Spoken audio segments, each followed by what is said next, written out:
A mãe tá ansiosa, a mãe tá feliz, a mãe tá meio pra baixo, a mãe tá exausta, a mãe tá realizada, a mãe tá culpada. Mas será que a mãe tá bem? Olá, gente! Sejam todos muito bem-vindas, bem-vindos ao nosso videocast A Mãe Tá Bem? Um espaço de acolhimento, informação e troca sobre algo muito importante, a saúde mental das mães. Eu sou a Maíra Gato, jornalista, criadora de conteúdo e também mãe da Malu. E hoje a gente vai falar sobre os desafios emocionais da maternidade e sobre como é essencial a gente também cuidar de quem cuida. Comigo está uma convidada que é muito especial, a psiquiatra doutora Alexandra Bender-Nabinger, que é formada em medicina pela Universidade Federal de Ciências da Saúde de Porto Alegre, é também psiquiatra pela Escola de Saúde Pública do Rio Grande do Sul, é mestre em ginecologia e obstetrícia pela URGS e também especialista em terapia cognitivo-comportamental e formada em terapia do esquema pela Weiner. E ela é também, acho que talvez o mais importante desse currículo, mãe do Henrique e da Lívia. Alexandra, seja muito bem-vinda, obrigada por estar aqui com a gente. Muito obrigada, Maíra. Acho que essa sim é a parte mais importante, né? Mãe do Henrique e da Lívia. Bom, primeiro eu quero te agradecer muito ao convite por abrir esse espaço para conversar sobre um tema que é tão importante, que é a saúde mental da mulher, especialmente a maternidade, né? Um tema que eu gosto muito de falar e que segue sendo muito complexo, difícil e delicado, né? É um tema cercado de tabus, né? A gente fala toda vez que a gente fala da saúde mental da mãe, tem muitas questões que ainda precisam ser descortinadas, que a gente ainda precisa falar sobre esses assuntos. Eu inicio comentando contigo assim, eu fui mãe há 9 anos, tá? E eu me preparei muito. Eu li, eu fiz curso, chegou na hora, gente, era um Deus nos acuda, assim, a sensação que eu tinha foi que pela primeira vez na minha vida, eu não tinha controle de nada do que estava acontecendo. Então, em seguida que a Malu nasceu, eu fiquei ansiosa, eu fiquei triste, eu fiquei alegre, sou eu essa pessoa da abertura, tá? Tudo ao mesmo tempo. E eu sei que eu não tô sozinha, né, nessas sensações todas. A maternidade, primeiro tópico que eu queria abordar contigo, ela traz consigo, né, um turbilhão de emoções. E isso é muito comum para todas nós, né? Sim, exatamente. Óbvio, não está sozinha. A maior parte das mulheres passa por essa montanha-russa emocional, ou como falaste, esse turbilhão de emoções, assim, nas primeiras semanas, nos primeiros meses do nascimento do bebê, né? Então, o que a gente costuma ver, assim, é que existe uma associação de diversos fatores, né? Então, tem fator hormonal, que é toda uma fisiologia que muda, né? A mudança abrupta da descarga hormonal depois do nascimento do bebê. Fator ambiental é a mulher que sai de um ambiente de trabalho ou ambiente familiar ou da sua livre circulação pela cidade, por diversos locais, né? E passa um universo mais contido, restrito e que vive aquela dupla ali intensamente, né? Então, as mudanças psicológicas, então aquele 1 milhão de dúvidas, angústias, perguntas que surgem com o nascimento do bebê. Então, são muitos fatores associados que geram essa sensação de grande alternância emocional, né? Então, isso é o esperado. Isso é o que a gente vê na maior parte das mães, né? Mas recai também sobre a maternidade muita expectativa, né? Então esperam que a mãe seja forte, seja feliz, seja plena, esteja realizada com o nascimento da sua criança. Como é que tu acha que essa idealização, né? Que fala muito mais sobre os outros do que sobre aquela mulher, mas recai sobre essa mulher, né? Uma idealização de como a mãe deve ser também, né? Sim, eu acho que nos últimos anos, assim, existe uma certa romantização da maternidade e isso vem num crescente de acordo com o avanço das mídias, das redes sociais e do compartilhamento de informações, né? As informações que são muito úteis e que nos auxiliam de uma forma grandiosa, assim, né, no acolhimento dessas mães, elas também trazem esse outro lado que é o impulsionamento de uma expectativa mágica, né? Então, por exemplo, quando eu vi a princesa Kate saindo da maternidade, linda, maquiada, magra, com seu bebê, né? Maravilhoso, eu naquele momento, também vivendo a gestação do meu primeiro filho, pensei assim, por que não? Por que eu vou sair assim da maternidade, né? Então, ai, que lindo, vai ser maravilhoso. E eu saí de cadeira de rodas inchada, enorme, mal conseguindo segurar o meu filho, prostrada e tentando entender o que era aquilo que estava acontecendo comigo e quem era aquele ser que estava ali, né? Criando essa conexão exatamente, ainda, né? Então, eu acho que atualmente, nós somos muito nutridos, assim, pelas redes sociais, dessa idealização da maternidade perfeita, né? Claro que se fala cada vez mais, assim, sobre a realidade, as pessoas querem entregar esse conteúdo também, mas existe uma mensagem secreta ali ainda do bonito, do perfeito, daquela mãe multitarefas que dá conta de tudo, né? E a gente vai comprando isso, né? Então, e a gente vai até consumindo. se comparando com realidades que não são compatíveis com a nossa, né? Eu lembro que eu dizia assim para as minhas seguidoras, se tu te compara com uma mãe que tem 2 babás, tu não tá te comparando certo, amiga, se tu não tem condições de ter. A realidade dela tá totalmente diferente da tua. Então, Sim. por isso que no meu perfil, assim, entre a maternidade totalmente real e a maternidade idealizada, eu sempre tentei trazer a maternidade que era possível, né? Então, a possibilidade de ser possível dentro de cada realidade. Bom, eu como mãe trabalhadora, que tenho 1 ou 2 filhos, que tenho ou não rede de apoio, que sou casada ou sou mãe solo, todas essas diferenças, isso impacta muito no maternar, né? Então, até da gente se comparar com pessoas que são mais próximas da nossa realidade, né? Exato, como eu, né, olhando a princesa e pensei, por que eu não posso? Tá, mas qual é a realidade dela, né, na Inglaterra? Qual é a rede de apoio que ela tem? Então, acho que muito bem colocado, assim, e é uma das coisas que mais se trabalha no individual dentro do consultório. Então, deixa eu entender, quando eu estou com uma paciente com uma demanda, né, de algum tipo de sofrimento durante a sua gestação ou no seu pós-parto, eu preciso enxergar qual é o universo dela, né? Exclusivamente dela. O que ela tem? Ela tem um parceiro? Ela tem um trabalho que oferece suporte? Então, a gente vai refinar esse olhar para essa mulher para poder ajudar, né? E eu queria te perguntar assim, se existe um momento mais crítico para o surgimento de sintomas, como, por exemplo, a gente fala da depressão ou da ansiedade. Existem pontos onde as mulheres devem ficar atentas a sintomas que podem surgir em determinados momentos dessa jornada, ou isso varia muito? Não, existe sim, tá? Em relação à ansiedade, eu acho que a gestação, o processo, né, de ter um filho, então, desde o momento pré-concepção, desejar engravidar até conseguir a gestação, os primeiros meses, todo esse processo, ele é muito ansiogênico por si só, né? Esperar ou não a menstruação, né? Depois a primeira eco, então, são muitas ansiedades naturais dessa fase de vida. Depois, quando o bebê nasce, várias outras aparecem. Então, a ansiedade é algo previsto, a gente sabe que vai aparecer em diversos momentos, tanto da gestação quanto do pós-parto.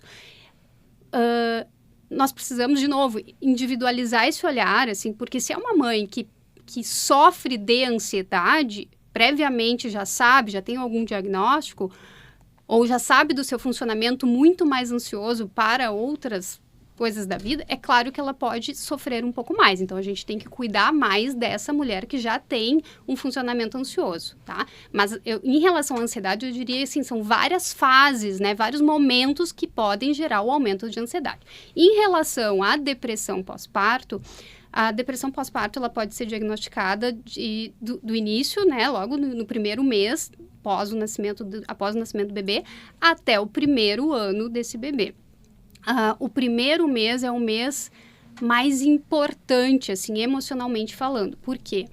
Desde o primeiro dia do nascimento do bebê, a mulher pode apresentar sintomas, eu não gosto de chamar muito sintoma, porque pode ser comportamento associado à flutuação hormonal, ao ajustamento, né, da sua situação, à mudança de rotina, privação de sono, a todos esses questionamentos que surgem, assim, né, quando a gente está com o bebê no colo. E isso pode significar pode ser o blues puerperal, que acontece em 80% dos casos, né, 80% das mulheres têm esses sintomas de tristeza, cansaço, ansiedade, irritabilidade, labilidade emocional, um humor que flutua mais nos primeiros 15 dias, tá? É só nos primeiros 15 dias, doutora? Acho que tem alguma coisa... Não, pode... isso é média, tá? Sim. Mas pode evoluir um pouco mais, sim. Tô falando uma média nos primeiros 15 dias. Quando esses sintomas, eles são mais intensos, não tem essa característica de flutuação que tem o blues puerperal, né? Que tá muito mal, daí no outro dia tá um pouquinho melhor, daqui a pouco tá mal. Quando ele é progressivo, quando a família enxerga que essa mulher está cada vez mais triste, infeliz, que não está conseguindo formar vínculo com o seu bebê, acho que esse é um dos pontos mais importantes, que está com dificuldade no cuidado dessa criança, que vem apresentando alterações significativas, assim, de apetite, fome. Isso é muito delicado, porque um pós-parto e o cansaço do cuidado do nenê pode gerar um quadro parecido. Então, por isso que a gente precisa desse olhar mais técnico, né? Mas quando esses sintomas são mais intensos e persistem mais do que 2 semanas, aí a gente está frente a uma possibilidade de depressão pós-parto, tá? E que é considerado na psiquiatria sempre um quadro grave, porque independente da intensidade, envolve uma outra pessoa. Então, a gente está cuidando de uma mulher em depressão, mas tem um bebê, que é essa conexão que é tão importante que a gente precisa cuidar intensamente. Assim, eu tive um professor que sempre dizia assim, depressão pós-parto é UTI psiquiátrica, UTI assim, no sentido de alerta para o psiquiatra, né? Tá, perfeito. Esse assunto me toca muito, doutora, porque eu demorei muito tempo para engravidar, demorei cerca de 1 ano, então todas essas ansiedades eu vivi ali, de cada teste que tu faz ser negativo, e tu te perguntar muito se tem um problema contigo, se há um problema emocional, aí as pessoas vêm e te dizem, fica tranquila, quando tu ficares tranquila isso vai acontecer, e é quase impossível, tu tá ali desejando, né, um sonho de vida. Então eu desejei muito a minha filha, mas quando a Malu nasceu eu enfrentei o maior paradoxo que eu já vivi até hoje, né, eu não estava feliz quando a minha filha nasceu, e eu não me conectei com ela, assim, de cara. Eu até me emociono, assim, porque acho que esse assunto ainda me traz muitas lembranças. E eu me sentia muito culpada com isso. Então, eu estava vivendo tudo isso, e eu ainda me sentia culpada por estar sentindo isso. E o tempo foi passando, que era para ser um baby blues, foi diagnosticado com uma depressão pós-parto. E não foi fácil para mim também aceitar que eu precisava de um tratamento, porque no momento que a criança nasce, todos te perguntam como está a criança, ninguém pergunta como tu estás. Uhum. Então, eu dizia, não é o meu momento de precisar de algo, agora o foco é na Malu. E aí eu fui descuidando de mim e isso foi muito problemático naquele início. Então eu queria, assim, comentar contigo sobre isso. Eu tenho um dado aqui de que 25% das mães brasileiras, no período de 6 a 18 meses após o nascimento do bebê, sofrem com depressão pós-parto, segundo a Fiocruz. Uhum.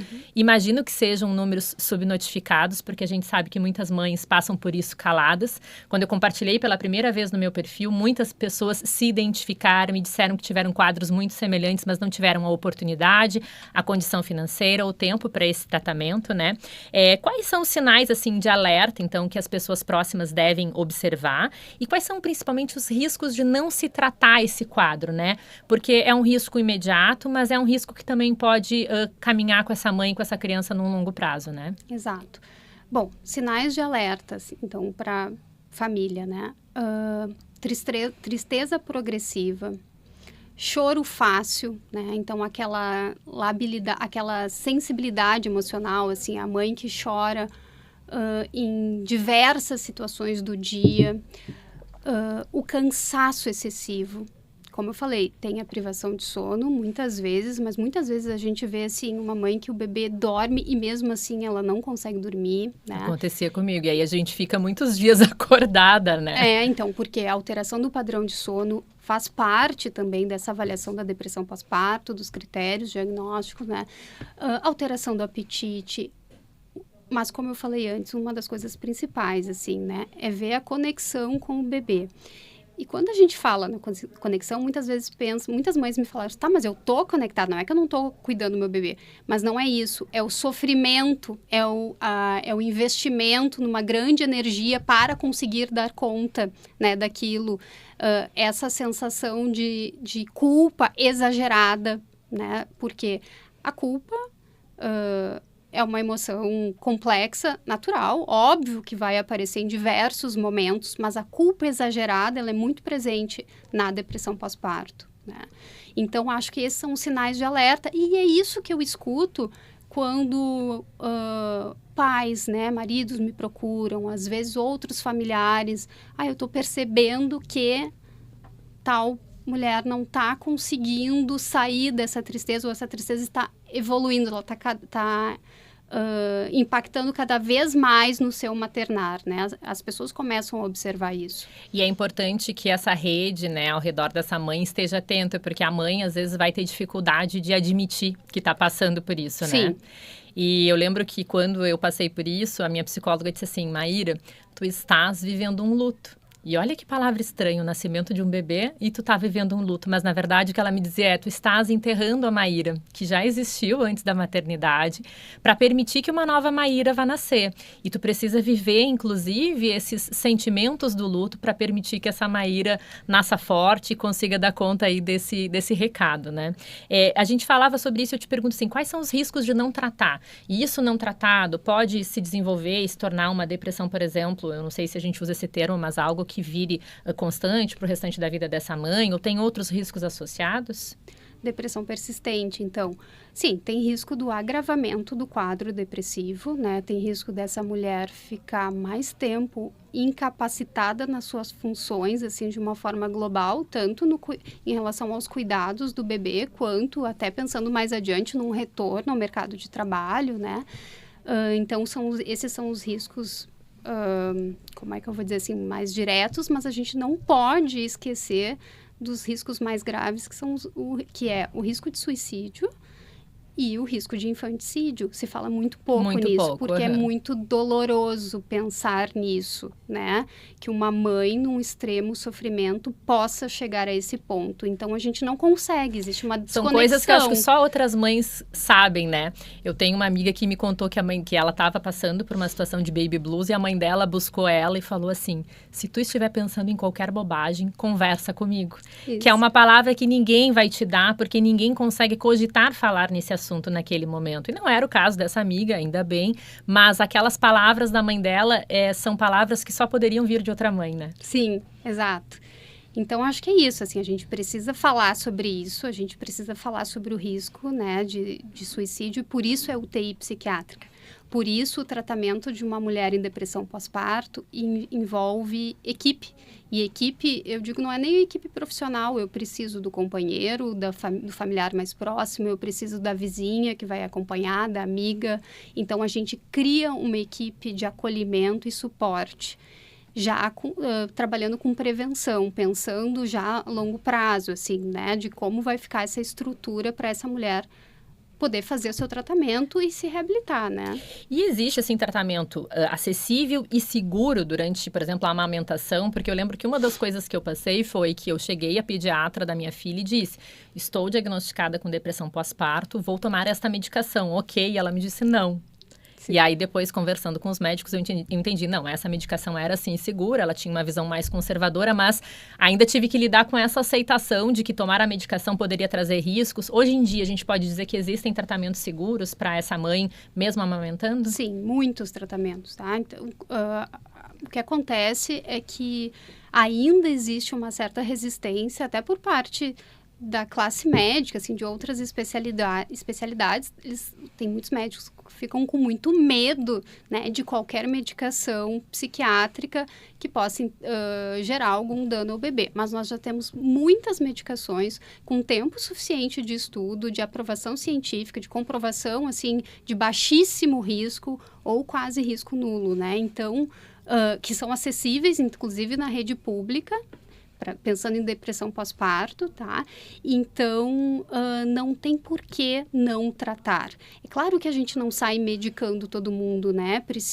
A mulher precisa passar por uma avaliação bastante criteriosa, mas quando há indicação, deve ser feito. Deve fazer uso da medicação, porque isso muda o curso do maternar, muda a formação de vínculo, né? E aí, pensando no bebê, o quão importante é essa primeira fase do contato com a mãe, porque essa dupla está se descobrindo, né? Tá dia a dia ali desenvolvendo um laço que vai repercutir na formação desse novo ser, né? Um apego seguro.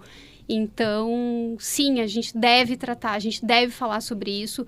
Toda vez que tem alguma paciente que tem, né, seu pediatra ou obstetra, eu digo, me passa o contato, porque eu vou conversar com o colega para explicar, porque às vezes é só uma falta de atualização, né? Porque muita coisa vai surgindo a todo momento, né? Pois é, e você que está nos assistindo, quer ajudar uma mãe, tá vendo que ela está numa situação dessa, se oferece para essa rede de apoio, para ajudar com o bebê. Às vezes o que falta é alguém que fique com o bebê para ela ter 1 minuto ali na terapia online, que seja, e que ela já vai sair dali com uma nova visão, com um passinho mais perto de estar superando essas questões. A gente já falou sobre esse tema aqui, porque eu digo que ele é transversal na maternidade, que é a culpa, né? Dizem que quando nasce uma mãe, nasce também com ela a culpa. Eu vou dizer para vocês, assim, que eu não concordo 100%, porque eu acho que a gente tem que fazer algo da maternidade, algo possível, né? Eu dou o meu melhor dentro do meu contexto, mas ainda assim, apesar de eu ter essa visão bem segura sobre esse tema, eu também já me vi tomada por culpa em alguns momentos. Nunca parece que a gente está sendo mãe o suficiente, profissional o suficiente, então a gente fica sempre equilibrando esses pratinhos. E 51% das mães de crianças de até 3 anos sentem-se culpadas na relação com os filhos, segundo a pesquisa On The Go da Huggies. De onde é que vem esse sentimento de culpa constante nas mães? Eu acho que é um tema bem transversal, né? Que todas as mães mencionam, assim. Ele tem um nome na psicologia. O que a gente pode dizer em relação a isso? Assim, em nome a gente chama de culpa materna mesmo, tá? Pensando na minha linha de trabalho, assim, mais biológica e terapia cognitivo-comportamental, a gente enxerga dessa forma, é a culpa materna, né? Talvez na psicanálise tenha alguma outra interpretação. Mas, assim, essa culpa eu acho que vem da sociedade. A sociedade é um fator que induz muita culpa, né? Uma grande indutora de culpa. O que significa isso? A mulher é bombardeada de deveres e são mensagens silenciosas, mas que estão em todos os ambientes, né? E principalmente, como a gente falou antes, hoje nas redes sociais. Então, a mulher deve ter o parto natural, a mulher deve amamentar, a mulher moderna, então, hoje deve ler sobre psicologia positiva, a mulher deve ter tal método para introdução alimentar, deve ir em todas as palestras que o colégio oferece sobre psicologia, né? Então, são muitos deveres. E não pode esquecer da cartolina, né? Que no dia seguinte a criança vem, 11 da noite, e te pede a cartolina e tu também não tem, sem contar todas as questões diárias, né? Exatamente, né? Os temas de casa que são para os pais. Então, assim, são muitos deveres. E quando a gente fala em dever, a gente fala sobre responsabilidade. Então, se eu enxergo que tudo isso que estão me dizendo, me mostrando, né, que é a minha responsabilidade, e eu não consigo dar conta, automaticamente, qual é a conclusão? Bom, eu sou irresponsável, né? Ou eu falhei. Essa é a sensação. Eu falhei aqui. Meu filho, pensando no colégio, então, é o único que não vai de fantasia. Minha filha, aconteceu isso ano passado. No dia da Revolução Farroupilha, foi a única que não foi de prenda pro colégio. Por quê? Porque eu me atrapalhei e ela não foi. E a culpa tá aqui até hoje. E a culpa tá aqui, veio, apareceu imediatamente o gatilho. Então, assim, são muitos deveres. E aí, o que eu falo para as pacientes, para as pessoas, para as amigas, né? Vamos entender qual é o papel dessa culpa, né? A primeira coisa, assim, qual é a razão dela existir? Porque seria muito fácil a gente ficar só numa culpabilização, né? E só falar sobre a culpa sem mexer na culpa. Tá, ok. O que eu posso fazer com isso? Essa culpa veio, assim como outras emoções, né? Uma emoção complexa, ela faz parte do nosso mecanismo de defesa emocional. Então, ela serve para minha sobrevivência, assim como o medo me protege de não me colocar em risco, a culpa tem que ter uma função. Então, eu preciso pegar isso, olhar para a minha vida e estar... Existe algo que pode ser feito, então essa culpa vem num aspecto positivo para gerar uma mudança. Agora, se a culpa é para ficar falando sobre uma lista de tarefas de uma supermulher em que eu nunca vou atingir, isso é patológico, né? Então, isso só gera sofrimento. E aí, o que a gente precisa entender? O porquê que eu preciso ser essa mulher multitarefas? O porquê que eu preciso ser a mulher que eu nunca fui, né? Eu sempre faço esse exercício com as pacientes. Vamos voltar para o teu funcionamento, vamos para a tua história. Como é que tu conseguiu lidar até hoje com as tuas adversidades? Porque são esses os teus mecanismos de defesa. Na maternidade, são eles que nós vamos usar. Não vai ser Sim, outra às mulher. vezes a pessoa nem era tão produtiva assim antes de ser mãe, também já não ia na academia, mas aí ela se culpa porque ela é mãe e não vai na academia. Gente, vamos colocar cada sentimento na sua caixinha, como eu costumo dizer, né? Exatamente. Aqui falando um pouco de redes sociais, a gente já mencionou um pouco esse tópico, assim, eu fiz uma transição de carreira e quando eu fui para as redes sociais, eu lembro muito, assim, que quando eu me abri e abri as minhas vulnerabilidades, foi aí que eu me conectei mais com o meu público e falando, obviamente, sobre maternidade. Mas, ao mesmo tempo, a rede social pode ser, sim, um ambiente muito tóxico. Eu acho que isso sempre existiu, porque antigamente as pessoas ficavam na calçada se comparando, se comparavam com as amigas do clube, se comparavam com as mães de outros coleguinhas, né? Então, acho que essa comparação, ela sempre existiu, mas claro que ela é potencializada, porque na rede social a gente está sendo bombardeado por essa comparação full time, o tempo inteiro, né? De que forma que essas conexões e essas comparações de rede social podem nos prejudicar? E o que a pessoa pode fazer se isso incomoda ela? Eu acho que pode prejudicar porque gera competição, gera essa mensagem de que é possível ser uma supermulher, né? É possível fazer... É isso, né? Fazer academia, cuidar perfeitamente da alimentação, tá ali cuidando do bebê. Então, essa exposição, assim, de poderes na rede social gera uma competição e automaticamente ativa crenças na outra, né? Na mulher que está assistindo isso. E aí, dependendo da estrutura emocional e de quão saudável ou regulada emocionalmente essa mulher que está vendo tudo isso está, isso pode ou não impactá-la, né? Então, o que a gente pode fazer com isso? O que eu falo com as minhas pacientes é, vamos começar a fazer um filtro, né? Porque muitas me trazem já com clareza, eu fico ansiosa depois de ficar no celular. Enquanto eu amamento, eu fico olhando o Instagram ou alguma outra rede, e eu começo a ficar muito ansiosa.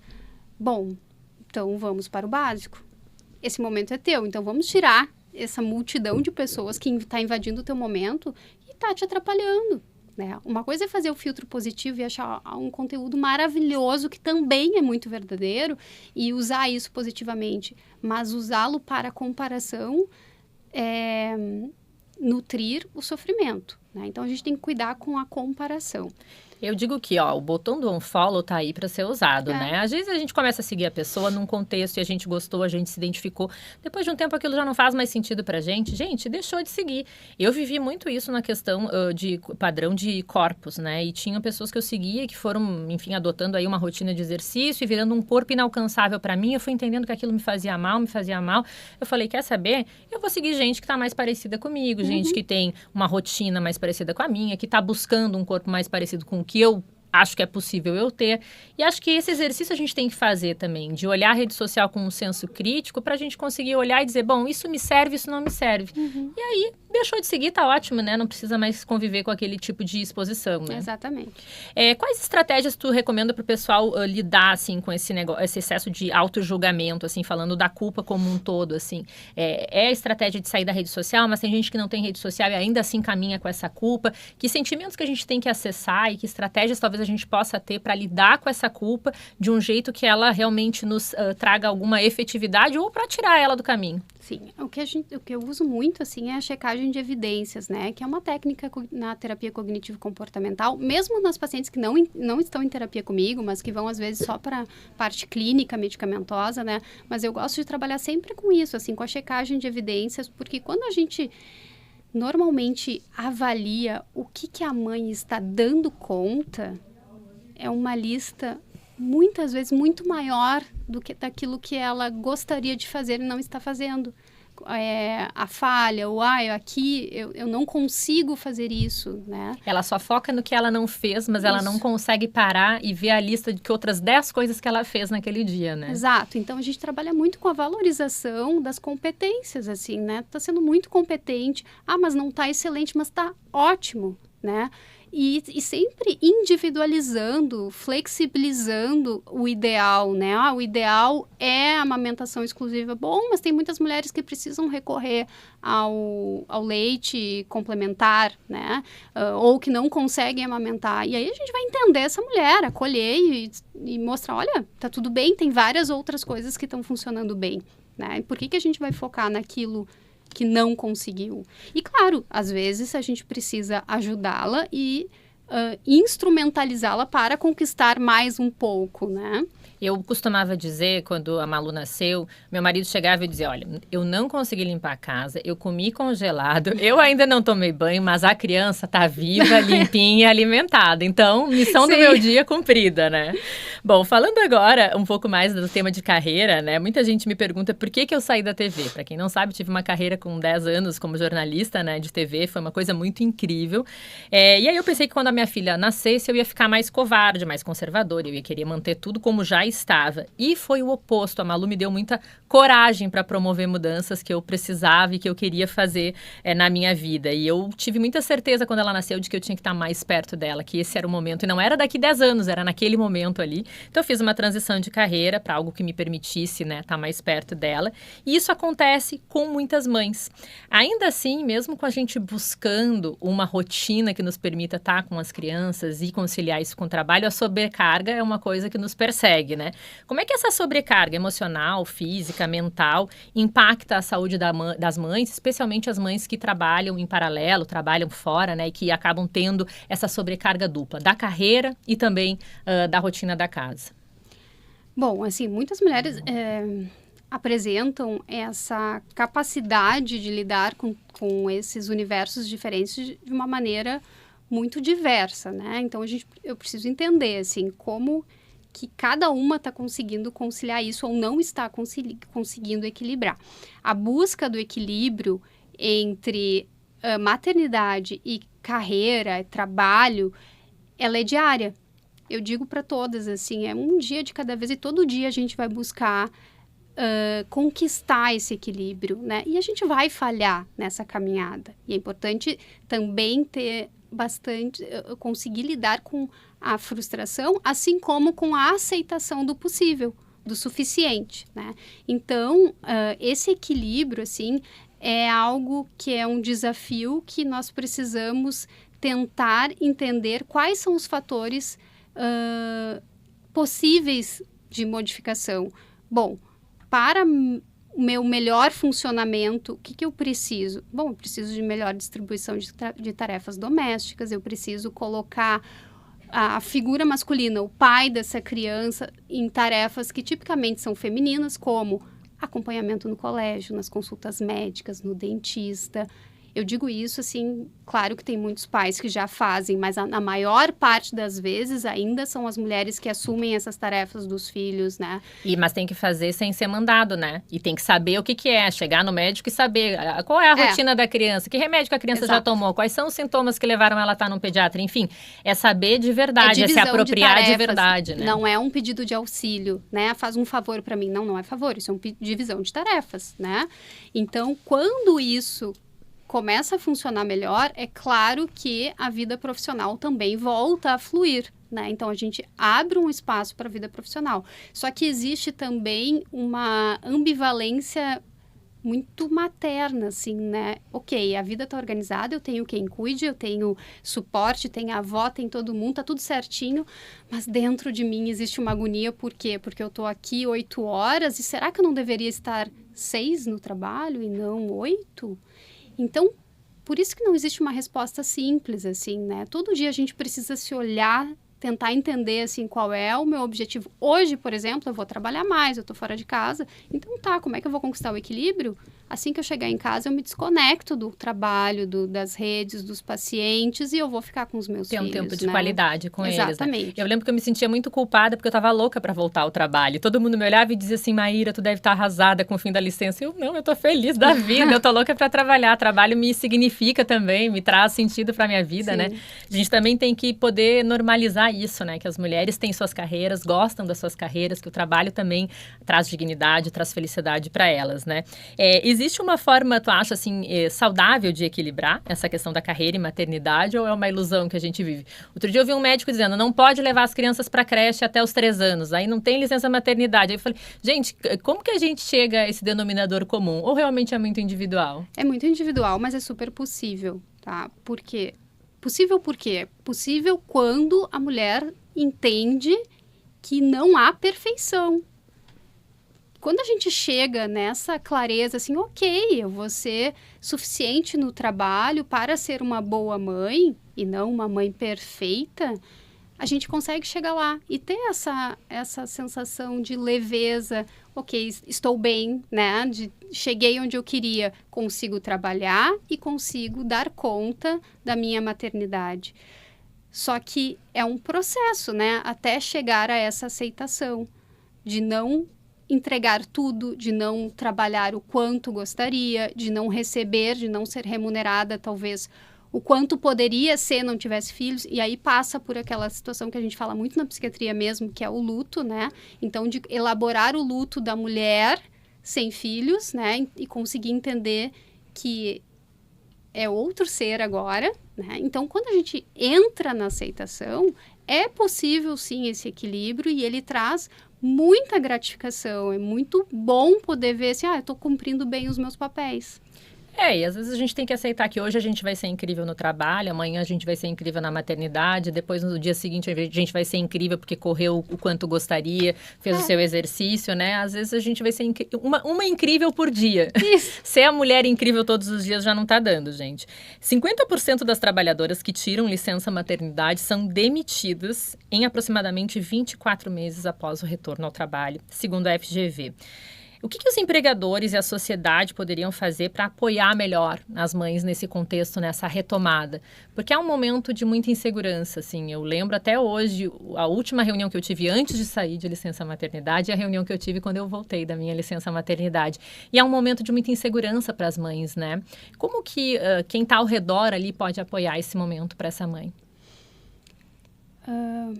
Bom, antes de falar sobre sobre o entorno dessa mãe, eu queria só complementar que, sim, isso é real na prática, a gente vê as mulheres sendo demitidas dentro desse prazo, né, perdendo as suas vagas, mudando de cargo, e se há também doença mental junto, doença mental, depressão pós-parto, algum transtorno, esse cenário ainda é mais catastrófico, assim, né, então a gente vê demissões mais precoces. Por quê? Porque não há acolhimento na maior parte das instituições, sejam públicas ou privadas, para essas mulheres que acabaram de ter seus filhos, né? Então, a gente não tem uma licença maternidade adequada, né? Porque vamos pensar assim, a recomendação da OMS é que a mulher amamente exclusivamente seu filho até 6 meses. Nem todas as mulheres conseguem cumprir esse período, né? Muitas precisam voltar antes ao mercado de trabalho. E a gente está falando assim, exclusivamente, mas essa mulher, depois de 6 meses, deve seguir amamentando até o final do primeiro ano, pelo menos, né? Só que ela tem que voltar ao trabalho. Como é que ela vai manter a amamentação se ela já não pode mais ter tempo? Mas tem liberação do tempo de horas de trabalho. Não é suficiente na prática para uma mulher manter a amamentação. Então, eu acho que é um campo bastante complexo, assim, não existe uma resposta simples, né, porque a gente está falando de política pública, do impacto socioeconômico muito grande.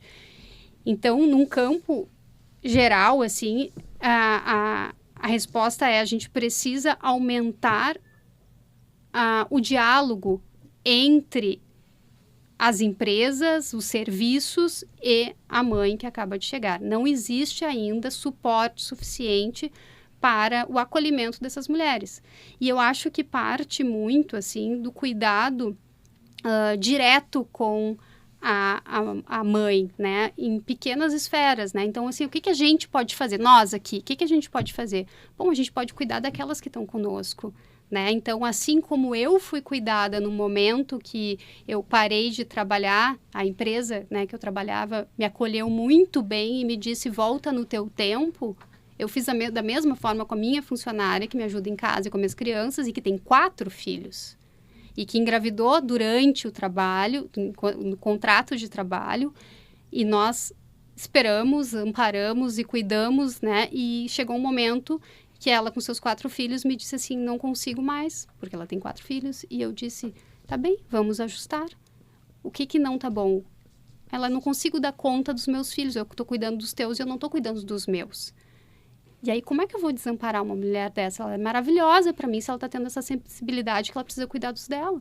Eu disse, então nós vamos reduzir a tua carga horária, tu vai continuar recebendo a mesma coisa, porque tu trabalhando bem comigo e te cuidando e cuidando dos teus filhos, eu tô conseguindo fazer aquilo que eu prego, né? Que Sim. é cuidar da mulher. Então, eu acho que parte do pequeno, assim, dos pequenos atos, também abrir o diálogo nas grandes empresas, nos serviços públicos e falar, que é isso que a gente está falando aqui, persistentemente, é o óbvio que precisa ser dito e que precisa ser repetido para ganhar força até que alguma transformação possa acontecer, né? Acho que passa também por uma mudança, eu vou usar uma palavra que eu nem gosto de usar, mas que é mindset, né? A gente tem uma mudança de pensamento de que o maternar, ele não é só da mãe. Criar as crianças é um papel do mundo, dos pais e também de quem não é pai e mãe, né? Então, eu acho que criar as crianças é um papel das comunidades. No momento que a gente consegue ter esse olhar para um cuidado maior, que é um cuidado comunitário, onde todos ajudam um pouco, eu acho que fica mais fácil essas medidas serem praticamente irreversíveis, né? Então, onde tu olha como empresa e tu entende que tu também tem o papel de criar as crianças que vão ser o futuro do mundo, porque um dia eles vão ser ou teus clientes ou teus funcionários, tu também consegue enxergar isso com um olhar de maior acolhimento, no entendimento de que criar ferramentas para que essa mãe consiga transitar nesses espaços não é algo que fala sobre mim, ou sobre ti, ou sobre alguma mãe em específico, mas sobre todas nós, mães, que estamos aí criando o futuro da nossa sociedade, né? Gente, que bate-papo maravilhoso. Estamos chegando ao final do nosso tempo. Eu queria agradecer muito a conversa, doutora Alexandra. Que conversa valiosa. Obrigada por compartilhar com a gente tanto conhecimento, tanta sensibilidade. Espero que tu tenha gostado também. Muito obrigada, foi ótimo. É sempre muito bom falar sobre esse tema que é tão pertinente e importante, né? Muito obrigada. Obrigada. Eu espero que você que nos assistiu também tenha gostado. Espero que alguma das palavras que a gente trouxe aqui tenha feito sentido para você e que te ajude também nesse sentido. Obrigada a você que nos acompanhou. A saúde mental importa muito. Cuidar da gente mesmo não é um ato de egoísmo, muito pelo contrário, é um ato de amor. Eu sempre brinco que se a mãe não tá bem, ninguém tá bem, tá, gente? Então a gente tem que estar bem, todo mundo tem que apoiar, porque a mãe ali puxa esse carro aí e toca para frente boa parte das situações familiares. Se você está passando por um momento difícil, a nossa sugestão é que você procure ajuda. Vamos criar ferramentas. Existem serviços de apoio, muitas vezes psicológicos gratuitos, existem serviços através dos planos de saúde. O mais importante é não sofrer em silêncio, tá? Aproveita e compartilha esse episódio com outras mães, pais, amigas, familiares. Homens também, viu? Esse episódio não é só para mãe, não, é para homens também. E vamos compartilhar e disseminar informação de acolhimento. Espero que vocês tenham gostado e a gente se vê no próximo episódio.